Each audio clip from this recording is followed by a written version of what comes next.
sasabay ako lang. Ikaw, kopi daw, wala nang itas lang. Meron kang nakakapit. Tumubog siya. Utang ko na 4,000 ko. Ayoko. Sabay ako eh. Ano ba lang sinabi mo?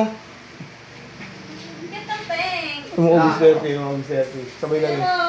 Yeah. Na! Ni! Te, sabay ako. Ano? Mundo! Te, Bag. sabay ako te. Iting ko na. Sabay ako. Ano? August 30 oh, sasabay ako. Wala Sa akin, pa. July 30 mo ikaltas. Oh! Makapal ko! Ano? Ate, August 30 oh, alam ko. Ano daw ako?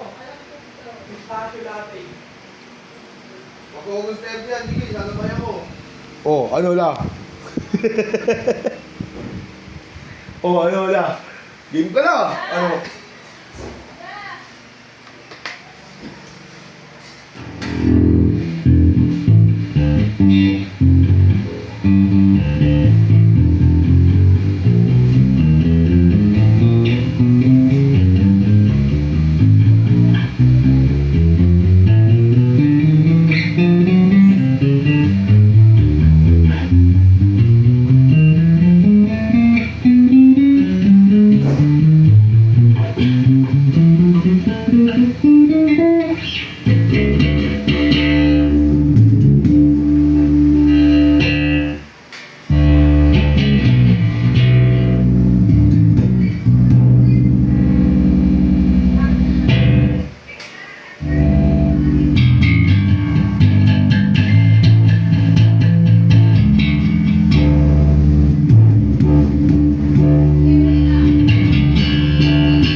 Bakit la?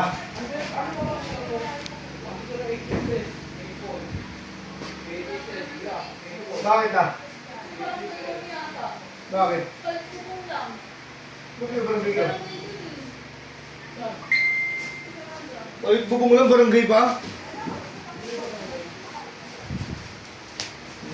Mga kapitbahay. Toxic sila ka mo, lumayas sila sa Masaraga. Bakit hiningan kayo ng building permit? Building Paano permit? naging building permit yung bubong na papalitan?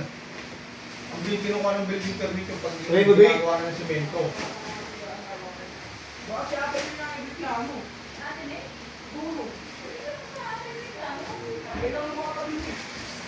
Sa tama mo, lawi. Tama ron. Kung papataasan yun, kung gagawin second floor yun, o kaya fourth floor, palit bubong lang, ba't gawa na ka ng building permit? Once na pag-renovate yun, building permit yun. Bags? Pag ano, pag may simentong involved, pag may simentong involved yan, building permit. Baka renovation permit ka nga hindi. Kakaiba kasi yun eh. Pwede ka lang yun. Pero may pupunta No. barangay eh. Building permit to. Ano yung barangay, bakit kailangan building Ano permit? balita? Kailangan pa ako? Bubong lang papalitan, building permit. Hello? Hindi lang, hindi nag-seminar. Wala. Bukong lang naman din eh. Kung papataasan yung bahay, building permit. Hindi naman eh. Renovation permit ka. Pag once sa semento ka naghahalo, nagdag ka Ano lang. sabi ni... Nagdag ka lang isang halo, kailangan mo ng renovation permit, di ba? Pero pag yung bubong lang, wala kayong pangkumahan dyan. Ay, kahit sila magreklamo dyan. Kahit kagawad pa, no? Oo. Pag ano lang May nagawa. nagre-reklamo yan talaga. Kasi... Pag di kagawad reklamo, ano mo sa DLG? Problema yan.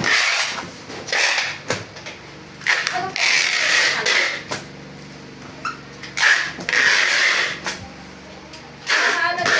Ano ang daw permit yung kailangan? Renovation.